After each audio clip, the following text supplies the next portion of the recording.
दोस्तों, आज भारत और पाकिस्तान के बीच विमेन टी20 वर्ल्ड कप 2026 का एक बेहद ही रोमांचक मुकाबला खेला गया, जहां भारतीय टीम की शेरनियों ने पाकिस्तान को उसकी असली औकात दिखा दी। तो आइए दोस्तों, बिना देरी करे देखते हैं मैच का पूरा रोमांच। दोस्तों, टीम इंडिया की कप्तान हरमनप्रीत कौर ने टॉस जीतकर इस कड़क पिच पर पहले बैटिंग करने का साहसिक और रणनीतिक फैसला लिया, जिसके बाद भारत के लिए पारी का आगाज करने के लिए धाकड़ ओपनिंग जोड़ी स्मृति मंधाना और युवा स्टार शेफाली वर्मा मैदान पर उतरी। उनके इरादे एकदम स्पष्ट थे कि वो किसी भी हाल में पाकिस्तानी बॉलिंग अटैक को खुद पर हावी नहीं होने देंगी। पाकिस्तान के लिए पहला ओवर बाएं हाथ की स्पिन गेंदबाज सादिया इकबाल लेकर आईं। सादिया की पहली ही फुल लेंथ गेंद पर शेफाली ने अपने चिर परिचित बेखौफ अंदाज में फ्रंट फुट निकालकर मिड ऑफ के फील्डर के सर्कल के अंदर होने का पूरा फायदा उठाया। उन्होंने गेंदबाज के सिर के ऊपर से एक दर्शनीय और आसमानी छक्का जड़कर टीम इंडिया का खाता खोला। पहली गेंद पर छक्का खाने के बाद सादिया ने अपनी लाइन लेंथ में बदलाव किया। ओवर की 5वीं बॉल उन्होंने थोड़ी शॉर्ट और ज्यादा बाउंस के साथ फेंकी।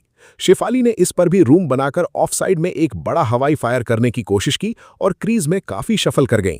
लेकिन गेंद उम्मीद से कहीं ज्यादा उछली और बल्ले का बाहरी किनारा लेते हुए सीधे विकेटकीपर मुनीबा अली के दस्तानों में चली गई। मुनीबा ने हेलमेट के ठीक आगे नजरें जमाए रखीं और एक शानदार कैच पकड़कर भारत को पहला तगड़ा झटका दे दिया। शेफाली वर्मा 5 गेंदों का सामना करते हुए एक छक्के की मदद से सिर्फ 6 रन बनाकर पवेलियन लौट गईं। पहला विकेट गिरने के बाद नंबर 3 की अहम जिम्मेदारी निभाने के लिए जेमिमा रॉड्रिग्स क्रीज पर आईं।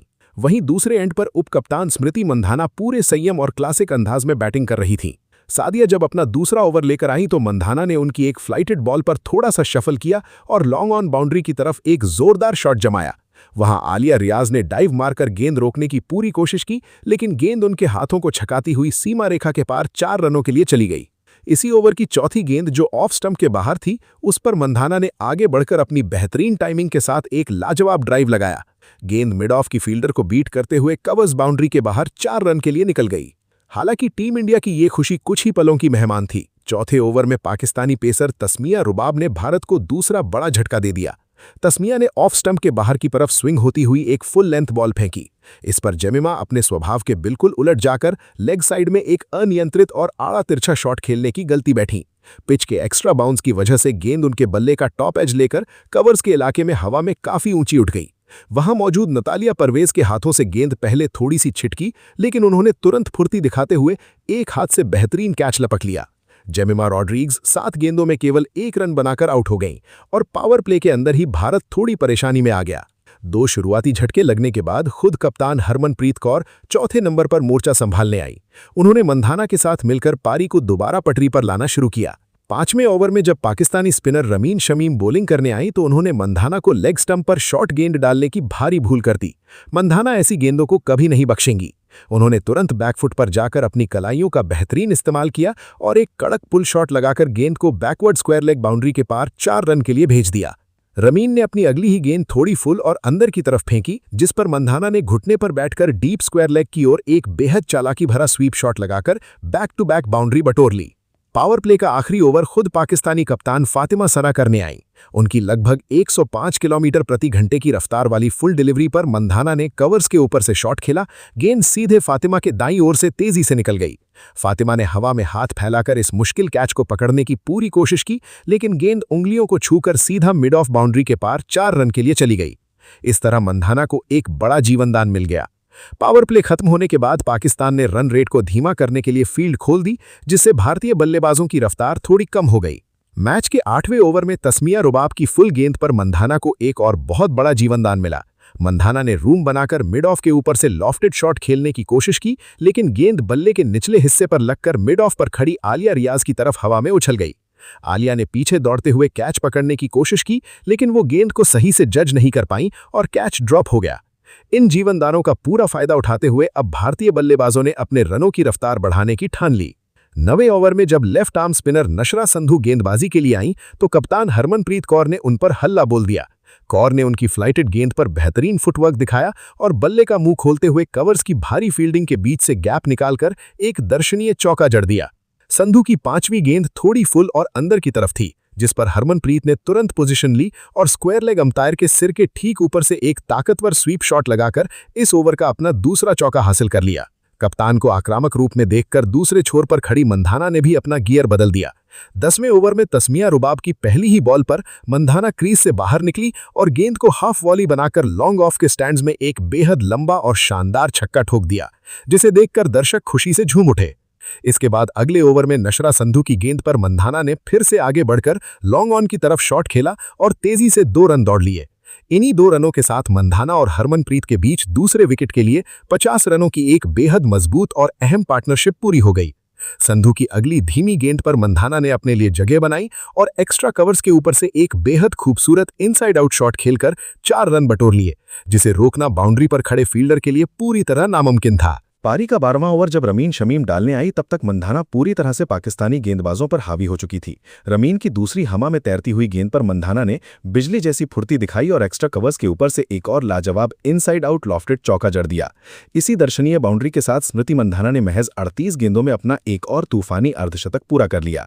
ये T20 वर्ल्ड कप 2026 की उनकी एक बेहद खास पारी थी, जिसके लिए पूरे डगआउट ने खड़े होकर तालियां बजाईं। इस 50 के तुरंत बाद फातिमा सना ने मिड ऑन के फील्डर को सर्कल के अंदर बुलाकर मंधाना को फंसाने का जाल बिछाया, लेकिन मंधाना ने इस चाल को तुरंत भांप लिया।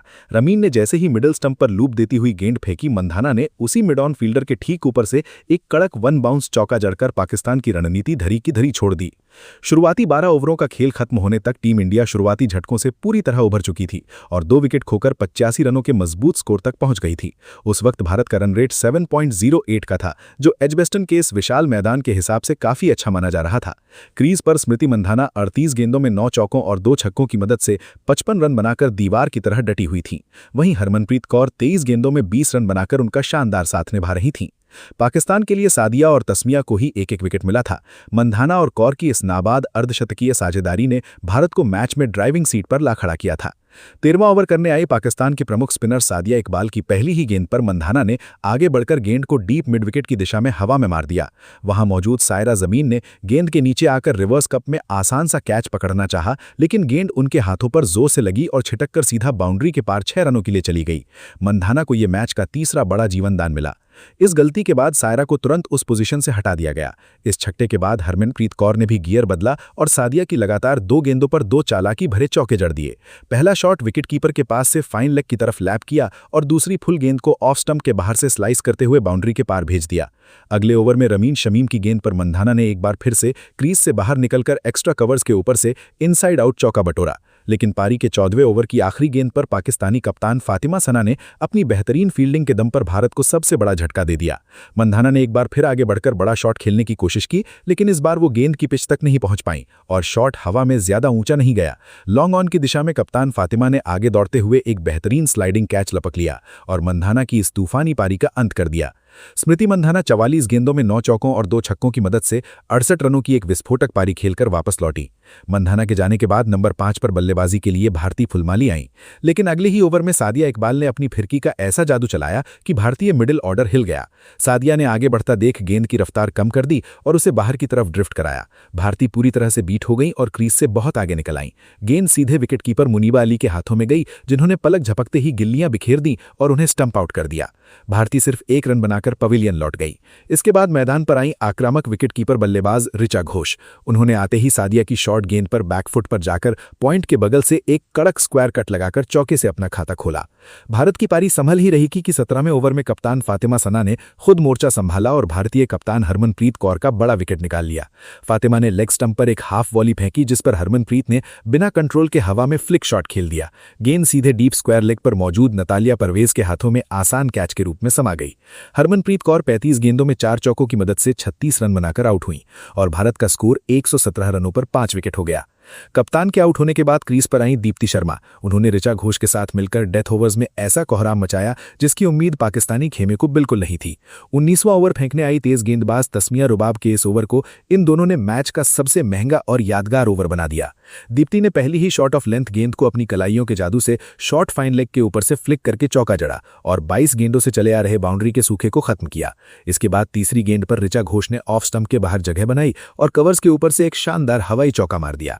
इस धुनाई से तस्मिया रुबाब दबाव में आ गई और अगली गेंद बिल्कुल स्लॉट में फुल लेंथ डाल दी।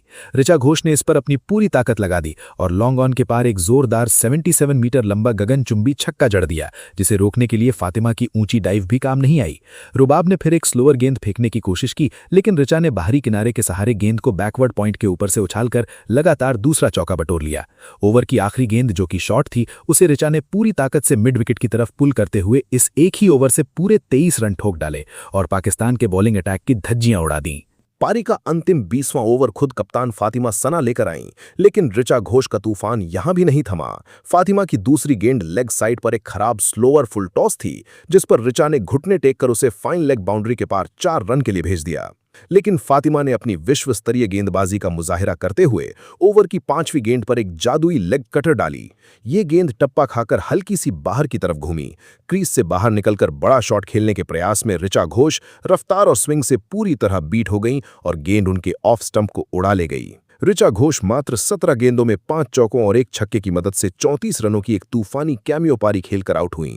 पारी की आखिरी गेंद पर श्रेयांका पाटिल ने सिंगल लिया और दीप्ति शर्मा 12 गेंदों में 16 रन बनाकर नाबाद रहीं। पूरे 20 ओवरों का खेल खत्म होने के बाद टीम इंडिया ने बोर्ड पर 6 विकेट के नुकसान पर 170 रनों का एक बेहद विशाल और मजबूत स्कोर खड़ा कर दिया था। अब दोस्तों, इस लक्ष्य का पीछा करने के लिए पाकिस्तान की तरफ से सलामी बल्लेबाज के तौर पर मुनीबा अली और गुल फिरोजा ओपनिंग करने के लिए मैदान पर उतरीं, जहां दोस्तों पहली ही गेंद पर मुनीबा अली ने शानदार चौके के साथ अपने पारी का आगाज किया। लेकिन अब दूसरे ओवर में श्रेयांका पाटिल ने शानदार गेंदबाजी करते हुए ओवर में मात्र 3 रन खर्च किए। अब दोस्तों तीसरे ओवर की पहली ही गेंद पर मुनीबा अली ने शानदार और एक बेहतरीन चिकी शॉट खेलकर चौका जड़ दिया। तीसरी गेंद पर फिरोजा अली के बल्ले से भी हमें शानदार बाउंड्री देखने को मिली। तो वहीं पर 5वीं गेंद पर मुनीबा अली ने एक और शानदार चौका लगाकर इस ओवर में कुल 14 रन बटोर दिए। अब चौथे ओवर की पहली ही गेंद पर फिरोजा के बल्ले से भी हमें एक खरारा चौका देखने को मिला और इसी ओवर में मुनीबा अली ने भी शानदार बाउंड्री जड़ दी। 4 ओवर में पाकिस्तान का स्कोर बिना कोई विकेट गंवाए 37 रन था। 5वें ओवर में अब दीप्ति शर्मा ने कमाल की गेंदबाजी करते हुए टीम इंडिया को पहली सफलता दिलाई, जहां दोस्तों फिरोजा भारतीय फुलमा के हाथों कैच आउट हो गए। इसी के साथ फिरोजा की पारी 9 गेंदों में 12 रनों की रही। 6ठी ओवर में नए बल्लेबाज आयशा जफर ने शानदार बल्लेबाजी करते हुए बैक टू बैक 2 शानदार और करारे चौके जड़ दिए। 6 ओवर के पावर प्ले में पाकिस्तान की टीम 1 विकेट के नुकसान पर 52 रन बना चुकी थी और 7वें ओवर में दीप्ति शर्मा ने एक बार फिर से कमाल की गेंदबाजी करते हुए टीम इंडिया को एक और बड़ी सफलता दिलाई, जहां दीप्ति शर्मा ने आयशा जफर को स्मृति मंधाना के हाथों कैच आउट करवा दिया। इसी के साथ दीप्ति शर्मा ने दूसरा विकेट हासिल किया। आयशा जफर मात्र 12 रन बनाकर चलती बनी। 7 ओवर में पाकिस्तान का स्कोर 2 विकेट के नुकसान पर 55 रन था। इसके बाद दोस्तों 8वें ओवर की चौथी ही गेंद पर श्रीचरणी ने शानदार गेंदबाजी करते हुए एक और विकेट हासिल किया, जहां श्रीचरणी ने सायरा जवीन को कैच आउट करवा दिया। कप्तान हरमनप्रीत कौर ने शानदार कैच पकड़ा। इसी के साथ सायरा मात्र 2 रन बनाकर चलती बनी। इसके बाद 9वें ओवर में दीप्ति शर्मा ने 3 रनों का किफायती ओवर फेंका। पाकिस्तान की टीम पर दबाव बढ़ता जा रहा था। 10वें ओवर में मुनीबा अली के बल्ले से हमें एक खूबसूरत चौका देखने को मिला, जहां दोस्तों 10 ओवर में पाकिस्तान की टीम 3 विकेट के नुकसान पर 72 रन बना चुकी थी। अब आखिरी के 60 गेंदों में पाकिस्तान की टीम को जीत के लिए 99 रनों की जरूरत थी। इसके बाद दोस्तों 11वीं ओवर की 5वीं ही गेंद पर श्रेयांका पाटिल की गेंद पर दोस्तों दीप्ति शर्मा ने कमाल का रन आउट किया, जहां दोस्तों दीप्ति शर्मा ने मुनीबा अली को रन आउट कर दिया। इसी के साथ मुनीबा अली जो कि सेट थीं, जहां 35 गेंदों में 41 रनों की शानदार पारी खेलकर चलती बनी। 12वें ओवर में शेफाली वर्मा ने शानदार गेंदबाजी करते हुए अब कप्तान फातिमा सना को भी स्मृति मंधाना के हाथों कैच आउट करवा दिया। इसी के साथ फातिमा सना भी बिना खाता खोले ही चलती बनी। 13वें ओवर में श्रीचरणी ने भी शानदार गेंदबाजी करते हुए नतालिया परवेज को हरमनप्रीत कौर के हाथों कैच आउट करवा दिया। इसी के साथ नतालिया परवेज भी 7 रनों की पारी खेलकर चलते बने। अब दोस्तों लगातार पाकिस्तान की टीम के विकेट गिरते जा रहे थे। 14वें ओवर में शेफाली वर्मा ने शानदार गेंदबाजी करते हुए ओवर में सिर्फ 6 रन खर्च किए। 14 ओवर में पाकिस्तान की टीम 6 विकेट पर रन बना चुकी थी, काफी मुश्किल स्थिति में मौजूद थी। इसके बाद दोस्तों 15वें ओवर में श्रीचरणी ने एक बार फिर से कमाल की गेंदबाजी करते हुए शमीम को श्रिका पाटिल के हाथों कैच आउट करवा दिया। इसी के साथ शमीम भी मात्र 4 रनों की पारी खेल को चलते बने। इस तरह से दोस्तों 15 ओवर में पाकिस्तान की टीम देखा जाए तो 7 विकेट के नुकसान पर 92 रन बना चुकी थी। पाकिस्तान की टीम को जीत के लिए आखिरी की 30 गेंदों में 79 रनों की जरूरत थी, जो कि नामुमकिन सा लक्ष्य था और इस तरह से भारतीय टीम ने इस मुकाबले को अपने नाम कर लिया।